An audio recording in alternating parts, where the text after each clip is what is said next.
Assalamualaikum warahmatullahi wabarakatuh. Kami dari kelompok 6 ingin membahas materi hidrolisis.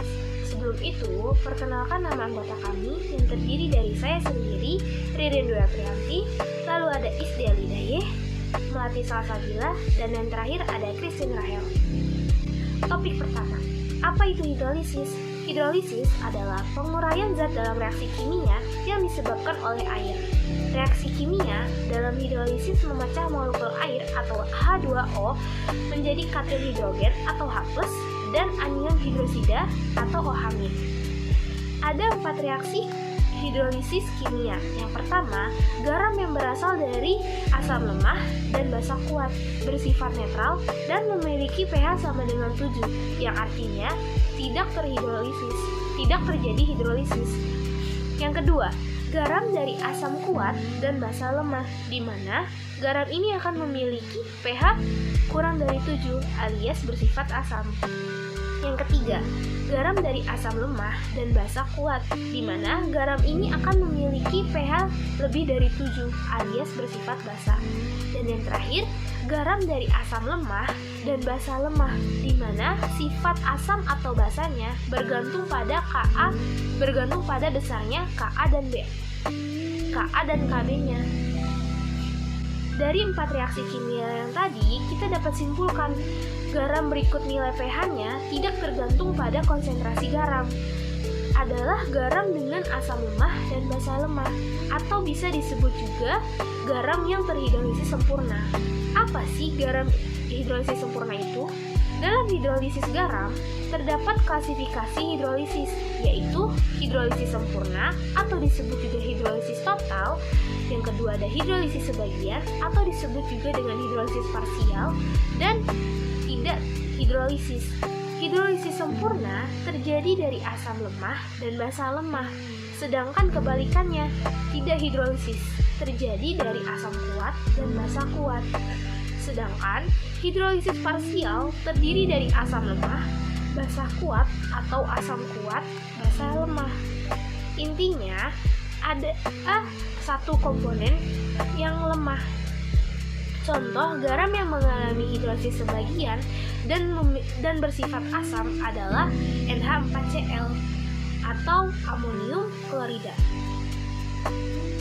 Sebelumnya telah disampaikan bahwa pada garam dari asam lemah dan basa lemah alias reaksi garam yang terhidrolisis sempurna tergantung dari nilai Ka dan Kb-nya kan. Nah, ketentuan dari Ka dan Kb pada garam yang terhidrolisis sempurna yaitu jika Ka sama dengan Kb, maka garam bersifat netral. Jika Ka lebih besar dari Kb, maka garam bersifat asam. Jika Ka kurang dari Kb, maka garam bersifat basa. Berdasarkan 4 reaksi kimianya dan klasifikasinya dapat menentukan sifat hidrolisis garam, tapi juga bisa lihat dari pH-nya. Next. Selanjutnya adalah ciri-ciri garam. Yang pertama, larutan garam dapat menghantarkan listrik. Yang kedua, garam memiliki titik didih dan titik leleh yang tinggi. Yang ketiga, umumnya garam dapat larut dalam air. Yang keempat, garam terwujud padatan kristal. Yang kelima, garam dapat bersifat asam, basa, atau netral. Sifat tersebut tergantung pada zat pembentukannya. Next, selanjutnya jenis-jenis hidrolisis. Ada 4. Yang pertama, asam lemah basa kuat. Ketika asam lemah bereaksi dengan basa kuat, maka garam yang dihasilkan bisa mengalami hidrolisis sebagian atau hidrolisis parsial. Contoh garam yang terdiri dari asam lemah basa kuat adalah NaF yang terbentuk dari asam lemah HF dan basa NaOH. Yang kedua, asam kuat basa lemah. Jika asam kuat bereaksi dengan basa lemah, maka akan terbentuk garam dengan hidrolisis garam sebagian atau parsial. Contoh senyawa dari Contoh senyawa garam jenis ini adalah NH4Cl yang merupakan garam yang terbentuk dari asam kuat HCl dan basa lemah NH4OH. Yang ketiga, asam lemah basa lemah. Ketika asam lemah basa lemah bereaksi, maka garam yang terbentuk akan mengalami hidrolisis total, yang artinya seluruh senyawa garam dapat terurai dengan air. Contoh senyawa garam yang terdapat mengalami hidrolisis total adalah NH4F yang terdiri dari asam lemah HF dan basa lemah NH4OH. Yang keempat, asam kuat basa kuat. Terdapat perpaduan antara asam kuat dan basa kuat yang tidak dapat menghasilkan hidrolisis garam LHO. Senyawa seperti NaCl yang merupakan garam dari asam kuat HCl dan basa kuat NaOH tidak bisa mengalami hidrolisis. Selanjutnya kita akan membahas sifat-sifat dan karakteristik hidrolisis. Yang pertama, menghasilkan asam dan basa pembentukan garam. Yang kedua, kation dan anion dari asam basa kuat tidak dapat terhidrolisis karena terionisasinya sempurna. Yang ketiga, garam tidak terhidrolisis jika tidak ada kation dan anion yang bereaksi. Yang keempat, garam terhidrolisis sebagian jika salah satu kation atau anion bereaksi. Yang kelima, garam terhidrolisis sempurna jika kation dan anion bereaksi. Materi selanjutnya akan membahas tentang hubungan antara tetapan hidrolisis atau KH, tetapan ionisasi air atau KW, dan konsentrasi OH- atau OH+ dalam larutan garam yang terhidrolisis. Materi ini akan dibagi menjadi 3. Yang pertama, garam dari asam lemah dan basa kuat. Rumus tetapan hidrolisis atau KH, reaksi disosiasi dari NaCH3COO atau natrium asetat terdisosiasi sempurna dalam air menjadi Na+ atau ion natrium dan ion asetat atau CH3COO-. Reaksi hidrolisis CH3COO- bereaksi dengan air H2O menghasilkan asam asetat atau CH3COOH dan ion hidroksida atau OH-.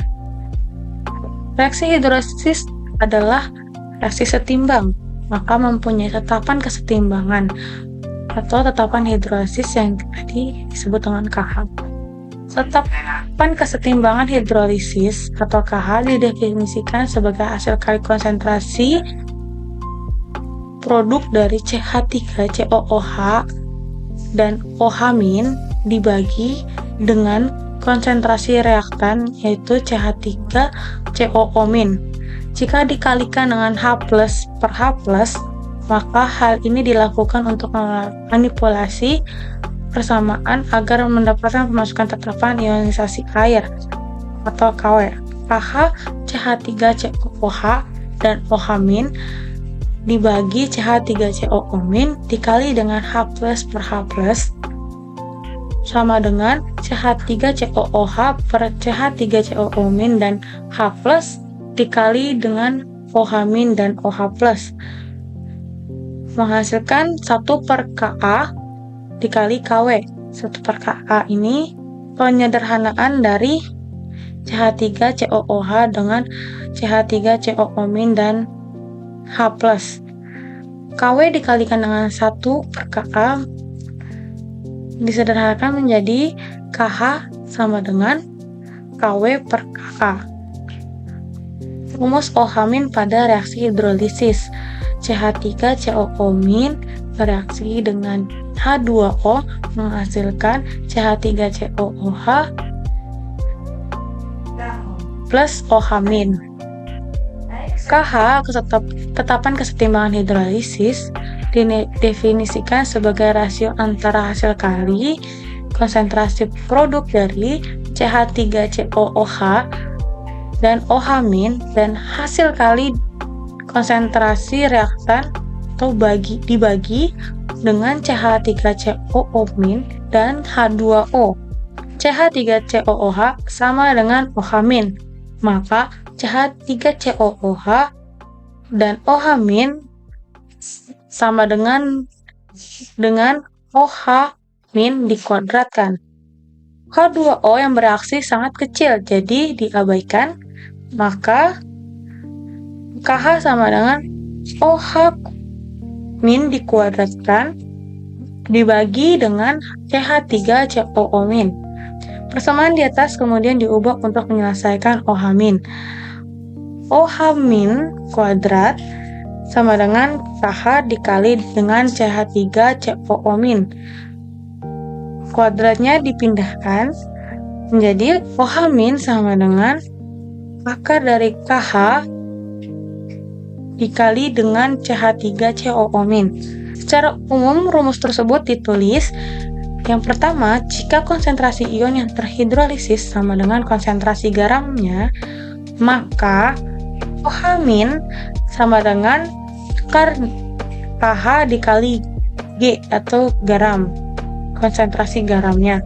Atau OH- KH-nya yang tadi berubah menjadi KW/KA, menjadi OH- sama dengan akar dari KW/KA dikali dengan G atau konsentrasi garam. Yang kedua, jika 1 mol garam menghasilkan ion yang terhidrolisis sebanyak N, maka OH- sama dengan akar dari KH dikali N dari G, atau KH-nya tadi berubah menjadi KW/KA.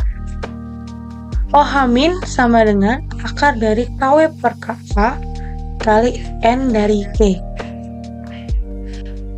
Yang kedua, garam dari basa lemah dan asam kuat. Contoh garam dari NH4Cl.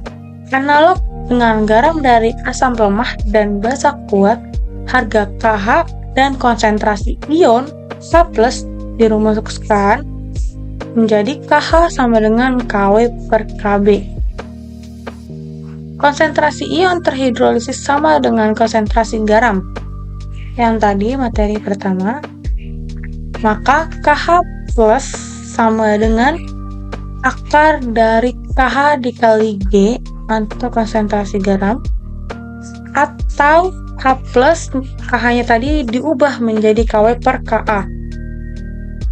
H+ sama dengan akar dari KW/KA dikali G. Jika 1 mol garam menghasilkan ion yang terhidrolisis sebanyak N, maka H+ sama dengan akar dari KH dikali N dari G. KH tadi diubah menjadi KW/KA. H+ sama dengan akar dari KW/KA dikali N dari G. Yang ketiga, garam dari asam lemah dan basa lemah. Rumus tetapan hidrolisis atau KH. Kita menggunakan contoh dari garam NH4CH3COO. Reaksi disosiasi dari NH4CH3COO menghasilkan NH4+ ditambah CH3COO-.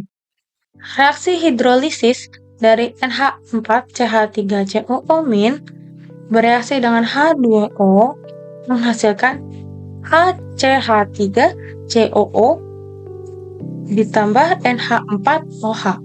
KH sama dengan HCH3COO dan NH4OH dibagi dengan NH4+ dan CH3COO- sama dengan HCH3COO dan NH4OH per NH4+.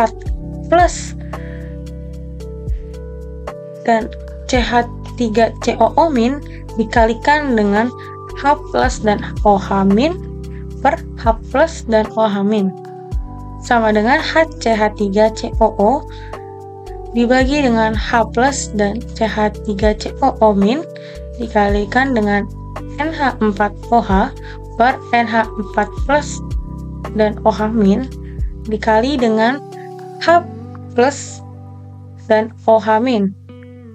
Disederhanakan HCH3COO dibagi dengan H plus CH3COO ini disederhanakan menjadi 1 per Ka. Sedangkan NH4OH per NH4 plus dan OH- disederhanakan menjadi 1 per Kb. Dan H plus dan OH- disederhanakan menjadi Kw. Temukan KH sama dengan 1 per Ka dikali 1 per Kb dikali Kw. KH-nya ditemukan, Kw dibagi dengan Ka dikali dengan Kb. Rumus H plus dari reaksi hidrolisis NH4 plus bereaksi dengan CH3COO- dan bereaksi dengan H2O menghasilkan HCH3COO plus NH4OH. KH sama dengan CH3COO dan NH4OH dibagi dengan NH4 plus dan CH3COO-.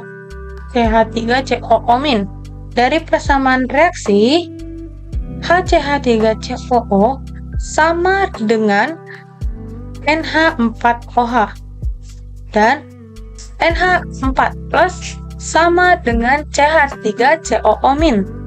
Maka KH sama dengan HCH3COO dikuadratkan dibagi dengan CH3COO- dikuadratkan. Hasilnya sama juga dengan Kw per Ka dikali Kb. Dikalikan dengan H plus kuadrat per H plus kuadrat. Maka H plus kuadrat dikali dengan HCH3COO yang dikuadratkan dibagi dengan H plus kuadrat dikali dengan CH3COO- yang dikuadratkan sama dengan Kw per Ka kali Kb. Maka persamaannya menjadi H plus kuadrat per Ka kuadrat sama dengan Kw per Ka dikali Kb. H plus kuadrat sama dengan Kw dikali Ka kuadrat per Ka dikali Kb. Ka kuadrat tadi, yang tadi persamaan yang awal dipindah ruaskan, makanya menjadi Kw dikali Ka kuadrat per Ka dikali Kb. Kuadratnya dipindah ruaskan, berubah menjadi H plus. H plus sama dengan akar dari Ka per Kb dikalikan dengan Kw. Ka-nya tadi disederhanakan, Ka yang kuadrat dibagi dengan Ka itu kan menghasilkan hanya Ka. Maka Ka per Kb dikali dengan Kw. Dari rumus tersebut, K plus tidak bergantung pada konsentrasi garam, tetapi bergantung pada Ka dan Kb-nya. Jika Ka sama dengan Kb, maka pH-nya sama dengan 7. Jika Ka lebih dari Kb, maka pH-nya kurang dari 7. Jika Ka kurang dari Kb, maka pH-nya lebih dari 7. Materi selanjutnya akan dijelaskan oleh SD Alidaye. Materi selanjutnya ialah mengukur dan menghitung pH larutan garam yang terhidrolisis. Contoh pertama, pada larutan NaAsetat 0,1 m.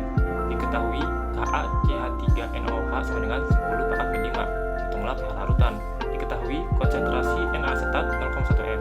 Terus KaASM-asetat 10 pangkat min 5. Tadi ditanya adalah hitunglah pH larutan. Terus kita masukkan rumus ini dulu ya. Dari Kb-nya dulu, Kb-nya sama dengan Kw per Ka sama dengan 10 pangkat min 14 per 10 pangkat min 5 sama dengan 10 pangkat min 9. Terus OH min sama dengan akar dari Kb dikali C atau dikali G sama dengan akar 10 pangkat min 9 dikali 0,1 sama dengan akar 10 pangkat min 10 sama dengan 10 pangkat min 5. Terus kita cari itu POH nya. POH nya itu adalah min log OH min. Tadi OH minnya adalah 1 dikali 10 pangkat min 5, yaitu sama dengan 5. Lalu pH nya 14 dikurang POH, yaitu 14 dikurang 5 sama dengan 9. Contoh kedua, sebanyak 100 ml CH3COOH 0,1 m direaksikan dengan 100 ml NaOH 0,1 m. KaCH3COOH sama dengan 10 pangkat min 5. Hitunglah pH setelah reaksi selesai. Terus dulu, diketahuinya 100 ml CH3COOH 0,1 m direaksikan dengan 100 ml NaOH 0,1 m. Terus KaCH3COOH sama dengan 10 pangkat min 5. Kita tadi tanyanya hitunglah pH setelah reaksi. Kita terus dulu reaksinya, CH3COOH plus NaOH menjadi menghasilkan NaCH3CO plus H2O. Mol asam sama dengan mol basa, maka reaksi habis, terbentuklah garam NaCH3COO yang mengalami hidrolisis parsial. Terus kita hitung dulu konsentrasi garam setelah reaksi. Mol NaCH3COO sama dengan 100 ml dikali 0,1 m sama dengan 0,01 mol. Volume totalnya 100 ml ditambah 100 ml sama dengan 200 ml sama dengan 0,2 L. Kita konversi. Lalu NaCH3COO sama dengan 0,1 mol per 0,2 L menjadi 0,0 m. Lalu kita masukkan OH min pakai rumus yang akar KW per KA dikali D. Kita masukkan tuh, kita substitusi KW nya adalah 1 kali 10 pangkat min 14, KA nya adalah 1 kali 10 pangkat min 5 dikali D nya 0,05, maka menghasilkan 7,07 kali 10 pangkat min 6. Terus POH nya apa? POH nya seperti tadi, min log dari 7,07 kali 10 pangkat min 6, yaitu 5,15. pH nya adalah 14 dikurang POH. Tadi POH adalah 5,15, maka 14 dikurang 5,15 adalah 8,85. Selanjutnya adalah manfaat hidrolisis dalam kehidupan sehari-hari. Yang pertama, garam amonium nitrat atau NH4NO3 yang merupakan campuran dari basa lemah dan asam kuat, sehingga garam ini bersifat asam. Amonium nitrat biasanya digunakan untuk alat kompres dingin. Kedua ada monosodium glutamat atau MSG. Bentuknya C5H8NO4Na. Merupakan garam yang bersifat basa. MSG merupakan campuran dari asam lemah dan basa kuat. Garam ini biasa digunakan sebagai penyedap rasa pada makanan. Terus yang ketiga ada cangkang moluska seperti Cypracasis rupa tersusun oleh kalsium karbonat CaCO3. Garam ini bersifat basa. Yang keempat ada kalium nitrat, adalah garam yang bersifat netral. Garam ini terbentuk dari senyawa asam lemah dan basa lemah. Kalium nitrat biasanya digunakan sebagai bahan pengawet dalam sosis KNO3. Sekian presentasi dari kami. Apabila ada kesalahan mohon dimaafkan. Kami akhiri. Wassalamualaikum warahmatullahi wabarakatuh.